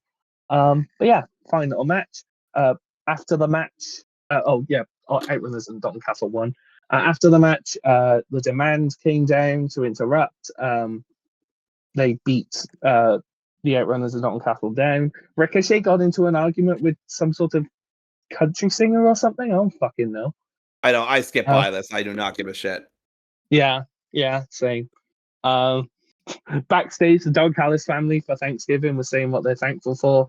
And Carl Fletcher was basically saying, or Takeshi said he's thankful for the family and whatever.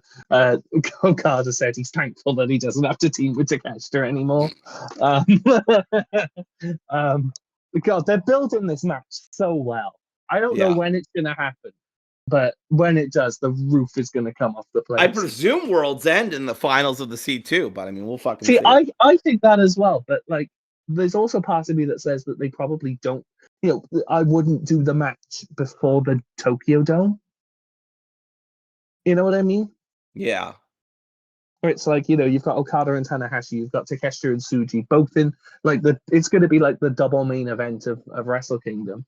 So part of me says, do you really want to, do that just a few days before that massive event in Japan? I know it's not an AEW event, but it's still something that a lot of AEW fans will be very hyped for.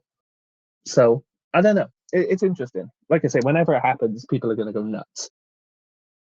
After that, the main thing to talk about on this collision happened, which is Eddie Kingston and Katsuyori Shibata. That's not the main thing that we need to talk about. The match itself was pretty good. It was probably the best that Eddie Kingston's looked since he came back, which is unsurprising because it's Katsuyori Shibata. So he's going to make Eddie Kingston look really good. Can we talk about the finish to this? Yeah, we don't really need to get into it. It was weird, right? Is it just me? I know, obviously, I know the Shibata lore, but this was weird. I've never seen Shibata lose just flat out from a DDT because of brain surgery. Has AEW ever done that kind of finish where it's that sudden and that quick? Just from a DDT? I don't know. All respect to Jake the Snake, but I don't know. This was weird. Yeah, I don't know. It was odd. And I don't know whether it was just a case of they needed to get to the finish and that was the best they could come up with in that time. I don't fucking know. But yeah, it was odd. But it's by the by. Eddie Kingston looked good in this match before the finish, so good for him. But after the match is the thing that we need to talk about.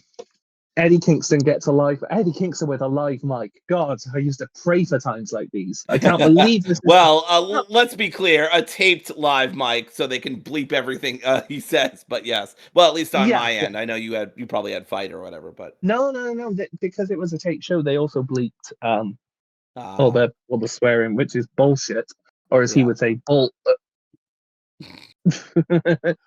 But yeah, he basically said, this is what I want to talk about. He basically said, I won't comment on what Hook did. Hook stole my boy, blah, blah, blah, blah, blah.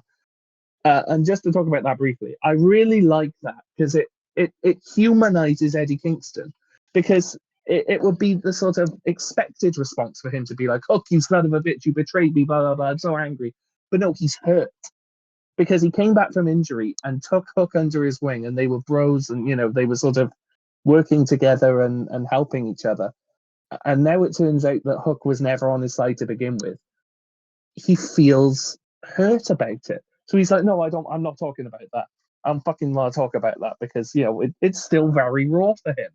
And I'm sure eventually we'll get the sort of comeuppance because it's wrestling.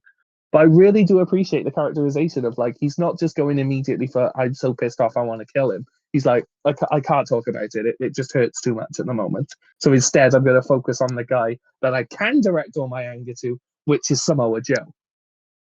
And this promo was just, I've missed this Eddie Kingston so much. So fucking much. Because he basically, first of all, he's such a mark. Because he's like, I never wanted to play a character. I came out here to shoot, so let's shoot, which is, perfect sort of mid-2000s independent Eddie Kingston right there. Said a lot of things about sort of Twitter. said in front of 2,000 people on national television, "Fuck Elon Musk," which, put the title on him for that alone. He said he wanted to inspire people to get into wrestling one day, and then said, "By the way, don't do it." Which is it's awful. Don't do it. But he said, he wants Samoa Joe. He took the AEW World Title from his boy Hangman, and cut this really impassioned bit of the promo where he's like, "I only ever, I get no peace out of the real world. The only peace I get is when I'm in this ring fighting. So Samoa Joe, you say you're a fighting champion, come and fight me. Put the title on the line, put the belt in the middle of the ring, and fight me at Winter is Coming." And in one promo, this promo was only like 2 minutes long. Wasn't some sort of rambling thing, but in 2 minutes, he brought back the Eddie Kingston that everyone has been waiting for since he came back nearly 3 months ago. And he sold a ticket to a match, which is going to be just an ungodly brawl. And the story going into this is going to be so good. I cannot wait. I assume that they're going to have like a promo battle live in the ring next week at Dynamite. I cannot wait to see that. It's going to be like, and I hate to invoke his name on an AEW Dynamite podcast, but you remember when Punk first came in and they had that promo battle on Rampage? Punk and who? Punk and Eddie? Yeah, absolutely. Yeah, I have those sort of expectations for this, because Eddie and Joe are two of the realest, most raw promo cutters in the entire business. So I feel like this is going to be just magic. But yeah, it's going to be sensational when they do a promo off at each other. I'm very excited about that. I'm excited about the match. You lucky SOB get to be there in person, I believe, for it, because Winter is Coming is going to be. No, it's the Dynamite Winter is Coming. Unfortunately, I'm at the Collision. Okay. God, I fucking wish though. Yeah, I'm not. I thought you were. I thought you even said something. That's why I said that. I thought coming too, and I'm going to be there or some shit. Unfortunately, I'm not flying to Atlanta just to watch this match. That's before they come into England. Okay, I thought Winter is Coming was going to be in the UK. I guess. Well, Holiday Bash is up in Manchester. The Collision for Winter is Coming is in Cardiff, but the Dynamite. That's what I was getting confused with. Okay, you did just say that. Yep. Okay. So yeah, unfortunately, I'm not going to be there for that match, but I'm still very excited for it. Red Velvet was backstage. Love Red Velvet. Minutes on AEW TV. Basically said that Mercedes, she mocked her for losing to Statlander, and said that I still haven't got my rematch for my TV title, so I'll see you at Final Battle. Love that so much. By the way, an incredible match. They'll have pay-per-view levels of time.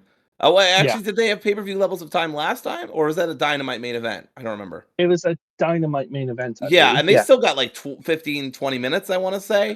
Yeah, well, technically it was a Collision main event because it was the end of the Oh, 3 you're right. hours. You're right. You're right. Yeah. And I was there, You, so I should know. I was going to say you were fucking there for this. I was fucking there. Again, my memory terrible, but yeah, it was a Collision main event. It was a double taping, or was it not even a taping? It was just a 3-hour show. But Yeah.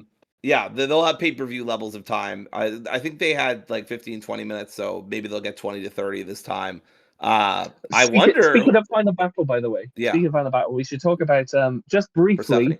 Persephone. I wasn't even going to say Persephone. I was going to say Oh. the match that was announced. And this is a spoiler, Oh by yeah, the way. I know what you're gonna say. Go ahead. Spoilers for Honor Club, if you haven't seen Honor Club. But Lee Moriarty is the current Ring of Honor Pure Champion. He did not have he was going to face Commander at Final Battle for the Pure title, but Commander was sort of called up after Roosh got injured, to the world title match. So Lee Moriarty was without a challenger. In comes Nigel fucking McGuinness again to challenge Lee Moriarty at Final Battle in a 30-minute Iron Man match. Oh my God. Fucking tie me down. That's going to be absolutely incredible. I mean, Lee and Nigel, you were there for the first Lee and Nigel match, right?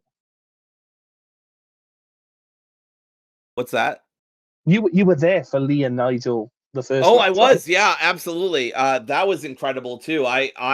We were rooting for Nigel so hard. Like we really, really wanted him to, to get that win. But yeah, obviously didn't happen. But since then, I believe he beat him in the technical spectacle or whatever. I still love saying that, even if it's a silly thing. So this is going to be their rubber match. I'm very excited for it. Yeah, absolutely. So yeah, very exciting match that. In the Collision, however, we need to move on to Tekla versus Ty Mello, which is a match that happened. I'm very confident this match happened, in fact. I don't want to really talk too much about this match because there's been so much good stuff on these two shows. I don't want to talk about something that I consider to be bad, but this was bad. It just was. Like there's no ifs and buts about it. This was just a bad match, and that's a rarity on AEW. So I give them credit for that, and it's an even bigger rarity for Tekla. Not that I think that Tekla was the problem with this match, but Ty Mello. I mean, in in between having Julia Hart and Ty Mello, on 2 consecutive shows, 2 consecutive days, I'm just like, what are we doing here? Yeah, I'm not as harsh on this as you are. I thought it was good, but again, not great. Not as good as the tag match that happened on Dynamite. There were some, I like the pile driver that happened on Tekla, and some of the moves Ty did was good, but overall, it just kind of lacked any sense of oomph or jeopardy or interest from me. I don't know. I don't know. And Ty's the better of the two in her tag team as well. So it's like, I don't know what we're doing here. But the good thing that we can talk about is what happened after when Stack came out, and it seems like we're teasing something. Yeah. So, the Sisters of Sing came in to sort of, beat down Ty Mello. Jamie Hayter made the save, which makes sense because her and Tekla have this sort of, eternal rivalry going on. I thought Aminata was going to come out after Jamie. Yeah, I was going to say, well, yeah, similar to Aminata. I mean, I fully expect Aminata and Tekla to have a proper sort of eternal rivalry, like I say. But Aminata's injured anyway. But then Chris Statlander came out to make the save. She's literally coming back at Final Battle, by the way. Is she? Yeah, she is. She's fighting Deanna, everyone's favorite. Oh, no. I mean, yeah, for now, you don't know whether she's cleared. The thing is with Ring of Honor, you cannot make any predictions about Ring of Honor until literally they show you on the card. That's. I mean, they did release the card, and it is Aminata versus Deanna. So unless they cancel what I mean is until her music hits, I do not believe a thing about Ring okay, of Honor. That's fair. That's fine. I just wanted clarification. But yeah, hopefully she's cleared, and hopefully that means that she can come back to AEW TV because Queen Aminata is one of those fantastic pieces of the puzzle in the women's division. But yeah, Statlander came down to make the save against Tekla, so I have to assume that is the next title defense. And yeah, awesome. There's a part of me that says put the fucking belt on Tekla because she's so cool and she's adapted like a fish to water to AEW television. I'm just like, yeah, maybe you just put the belt on her. Maybe. I don't think they will, but I wouldn't mind it in the slightest. I don't know what talking to my dog. Yeah, no, wow. I would love for them to belt up Tekla at some point. I don't think this is going to be the time. But I am excited for that match if it happens at World's End. I think it'll be a great one. Yeah, absolutely. And then to wrap up the show, we had the Blue League Continental Classic match of Roderick Strong versus Konosuke Takeshita. This was a really, really hard-hitting match, as expected.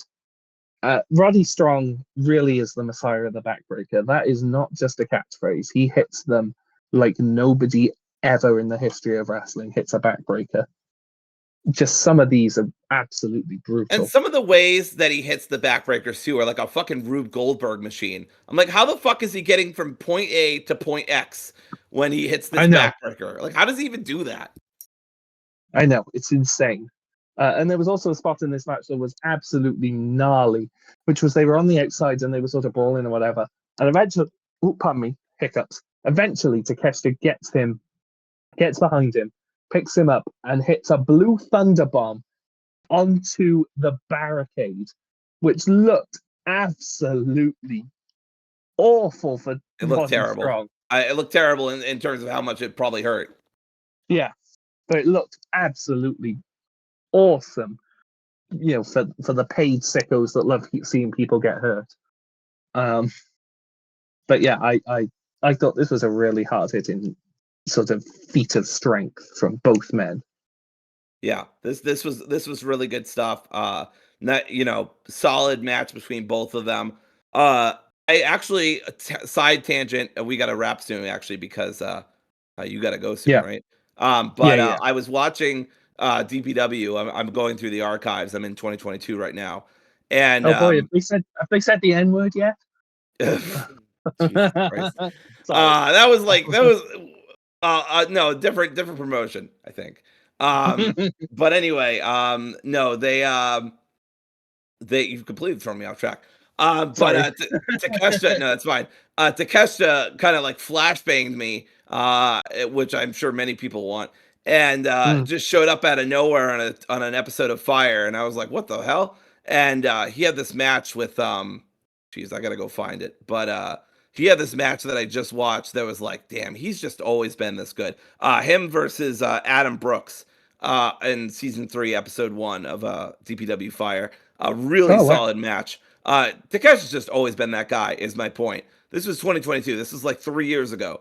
Takeshi's always been that dude, and like this was a solid reminder of that. Also, that match is where the clip of Takeshi saying "Let's fucking go," and then and then I think James Darnell or like one of the commentators says "Let's go" comes from. I actually I also got surprised by that.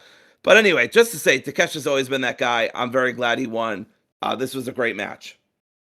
Yeah, this was a really, really good match, and yeah, you know, I was tired going into this match just because I hadn't got much sleep the night before.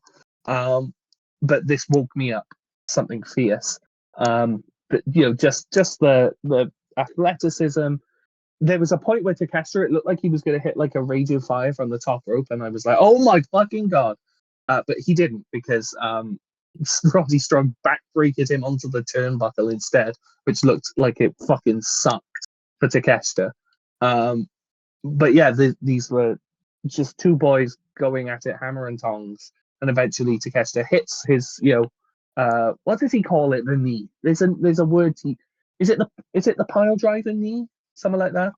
I don't know. I thought it was just the rising knee.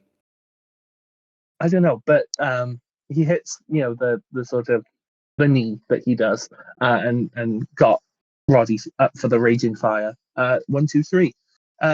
Expected winner because Takeshita. I would if you had me sort of put the house on one person to win the whole C2 at this moment in time, I would say Konosuke Takeshita.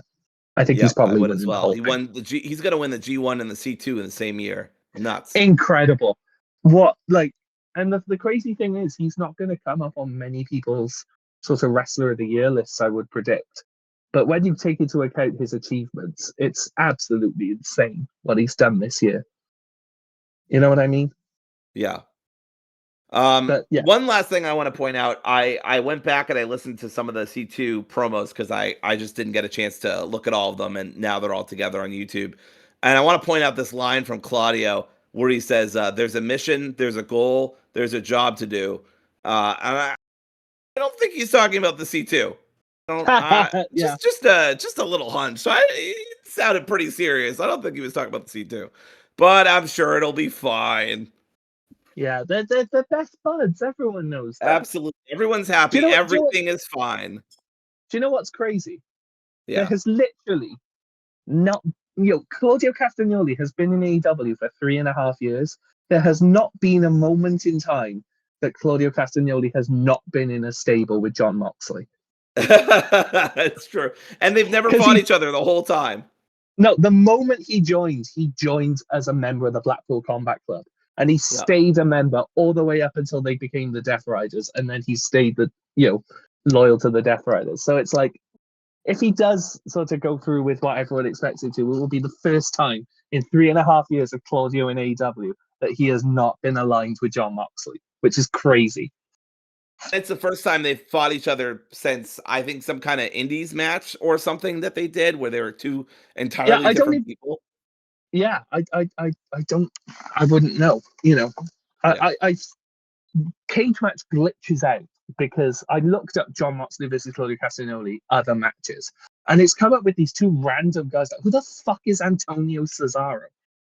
I don't fucking know. I mean, cage match. It sounds like I know who that is. That's the Vaccines Pizza guy. Oh Jesus! Anyway, so with that, we gotta go because Adam's gotta go. If I'm not wrong, I can't believe after 4 hours of AEW television, we're ending on Luigi fucking Primo. That's the joke. I do the pizza. I do the pizza, but I don't do the vaccine. My best friend is who's that guy from United Empire? I love the TJP. Thank you. I love the TJP. Anyway, I am the super spread. Nia Jax is my favorite women's wrestler. I wouldn't even go that far. Let's be honest. But yeah, anyway, thank you for joining me with this. This was a very enjoyable sort of. I honestly think, and I know it's going to sound like fucking marketing, but I think we should put it. I think this was our best episode, or at least one of our best. I think we hit a really good flow with this one. So I'm proud yeah. I really enjoyed it. Thank you very much for joining me. Not to cut it too short too quickly, but I do have to run off. So if there's anything you want to add, then please feel free. So what happens if they get to a draw with the belts anyway? So like, what happens? Does Okada win? Does I would like to thank everyone for joining us for this episode. Do all the liking and the subscribing. I am going to execute Dory off screen as soon as this ends. So thank you for joining me, Dory. Enjoy the eternal slumber that you so desperately deserve. Time for a big sleep. Thank you very much for joining us, everyone, and goodbye. And good night. Bang.